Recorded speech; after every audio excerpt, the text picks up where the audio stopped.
Après Lomé et Abidjan, cap sur Conakry au stade Petit Souris. La Ligue Eric Favre Nation MMA en collaboration avec la Fédération guinéenne de MMA vous donne rendez-vous pour le chapitre 4 le 15 novembre à 19h. 9 combats, 18 gladiateurs, 3 ceintures en jeu. L'Ivoirien Anderson Gogoa face au Togolais Armando Olympio, Adamo Correra dit à de face contre l'Anglais Rob Cunningham, le Sénégalo-Guinéen Tafsirba face à l'Égyptien Mohamed Goman. Et oui, ne manquez pas le chapitre 4 du Eric Favre Nation MMA en collaboration avec la FEGI MMA. La cage est ouverte, l'African Dream, c'est maintenant. Donc, merci beaucoup. On vient de signer avec Adamo Correra à de face. Donc, peut-être s'exprimer un peu en français pour donner la possibilité à tous ceux qui suivent la Ligue au niveau international de pouvoir être au courant des actualités de cette Ligue-là. Donc, aujourd'hui, le 4 août, on a officialisé le combat entre Adefas et Rob Cunningham, qui est un Anglais qui mesure 1m93, qui est sur une série de 3 victoires d'affilée, mais qui a 4 victoires et une défaite en professionnel. Donc ça sera pour le titre de champion du monde poids lourd du Eric Favre Nation MMA.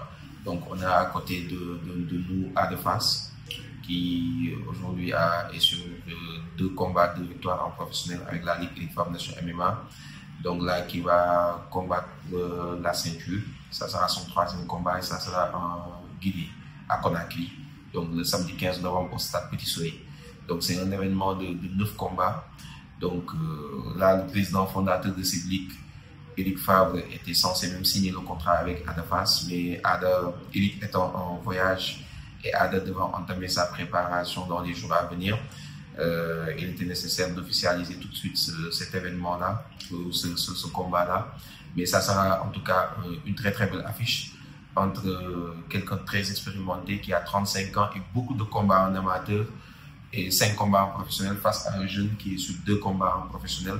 Et ça sera le co-main event de la soirée du 15 novembre en Guinée, parce que le main event, ça sera entre Mohamed Tafsirba, le champion du monde de kickboxing et grand champion de la Ligue Eric Favre Nation MMA, qui va combattre contre un Égyptien pour le main event. Et ça sera une très belle carte parce que sur cette carte-là, on a la Malick Niang aussi, qui était dans la Ligue Ares, exactement, qui avait arrêté la lutte sénégalaise, qui va combattre aussi dans cette carte-là contre le redoutable Emmanuel Ba-Moïse, le Ivoirien aussi, qui a une très lourde force de frappe, qui avait gagné son combat avec la Ligue Tribe en Gambie.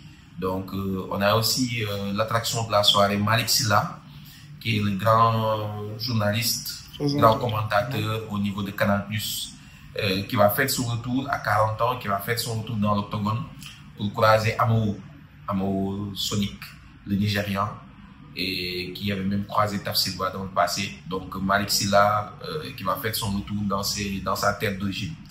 Donc c'est une journée très très intéressante.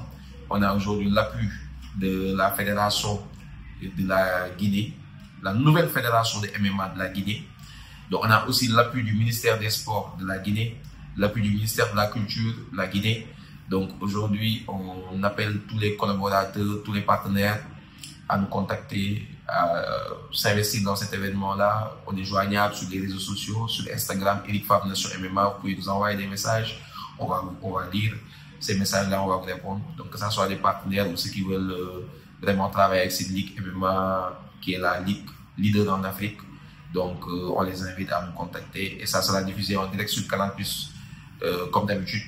Comme le dernier événement du MES à Abidjan, ça sera une diffusion en direct sur Canal+, dans 48 pays d'Afrique. Et il y aura aussi le pay-per-view sur ericfavretv.com. Donc, on vous remercie pour vraiment l'actualité que vous suivez dans cette ligue-là. Et on remercie ce grand champion Adefas qui est en train de faire ses preuves dans la lutte sénégalaise, qui va continuer à faire ses preuves dans la lutte sénégalaise et qui va continuer aussi sa carrière de MMA parce que c'est un professionnel. Il peut faire des combats en lutte, des combats en MMA. Et on vous donne très bientôt rendez-vous avec Petit Lo pour la signature de son contrat, mais aussi avec Général Malika pour la signature de son contrat, avec Mohamed Tafsirba aussi. Tous ces grands champions sénégalais viendront signer le contrat pour préparer le combat du 15 novembre.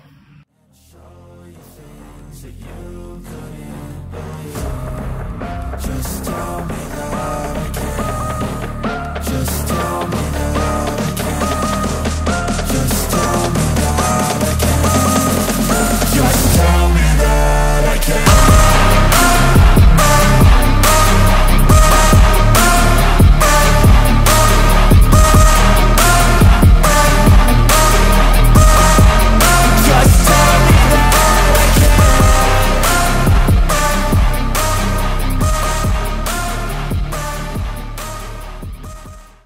Léo jël adversaire nag am nañ adversaire combat super combat incha allah ñooy ñaan yàlla rek ñëpp ñaan ñëpp ñaan mais daal di doxal Sénégalais yëpp le Sénégalais li ñuy présenté waaw le 15 novembre incha allah ak Guinée waaw Guinée ñun ñëpp ñaanal. du si grave mooy bii pas ceinture ngay bëri. non ceinture la loolu noonu leneen la torfait la. kon amul lu dem jëli te incha allah dañ koy jëli. bii naa la nekk sa troisième apparition si MMA bi ko xool xam ne que fan yi yaa ngi woon ci làmb bu baax a baax mais nga nar a dellu Guinée yaa ngi woon Côte d'Ivoire ñëpp gis exploit yi nga xam ne nii moom nga ko def lan nga naral sa waa ji Guinée ndax gars yi ñu ngi naan ku ñàng la.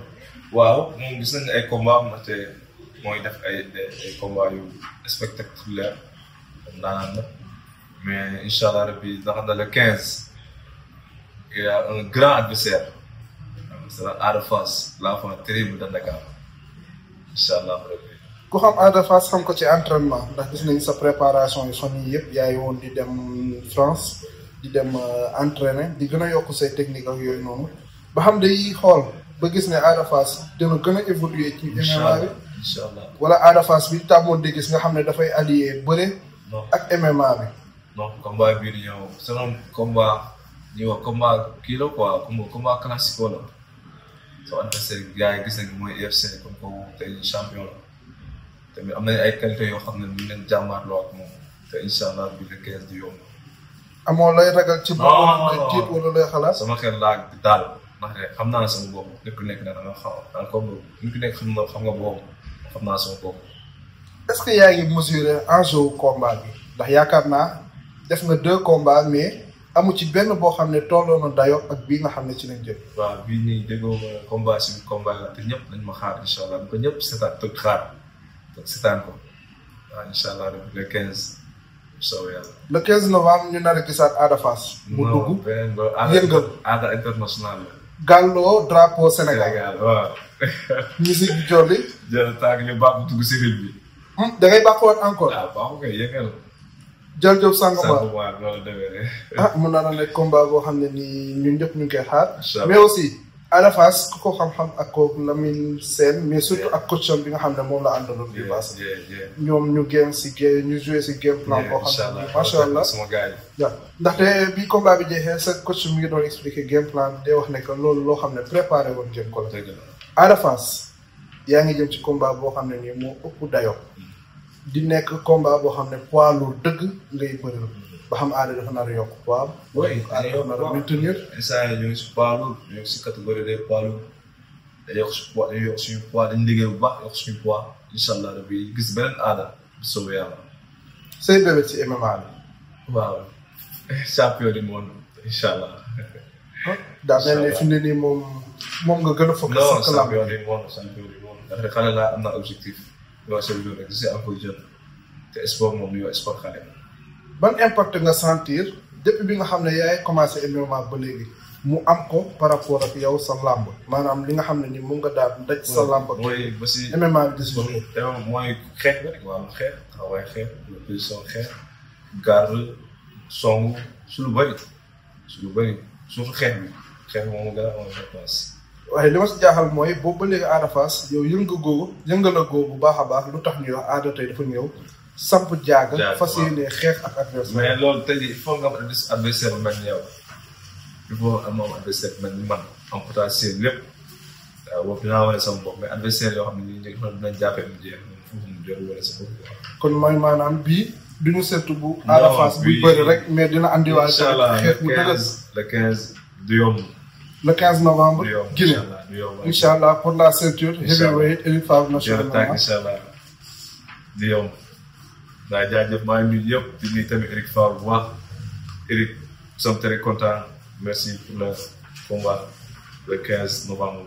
Jaajëf Eric, merci. Après Lomé et Abidjan, cap sur Conakry au stade Petit Souris. La Ligue Eric Favre Nation MMA en collaboration avec la Fédération guinéenne de MMA vous donne rendez-vous pour le chapitre 4 le 15 novembre à 19h. 9 combats, 18 gladiateurs, 3 ceintures en jeu. L'Ivoirien Anderson Gogoa face au Togolais Armando Olympio, Adama Correa dit à de face contre l'Anglais Rob Cunningham, le Sénégalo-Guinéen Tafsir Ba face à l'Égyptien Mohamed Goma. Et oui, ne manquez pas le chapitre 4 du Eric Favre Nation MMA en collaboration avec la FEGI MMA. La cage est ouverte, l'African Dream, c'est maintenant.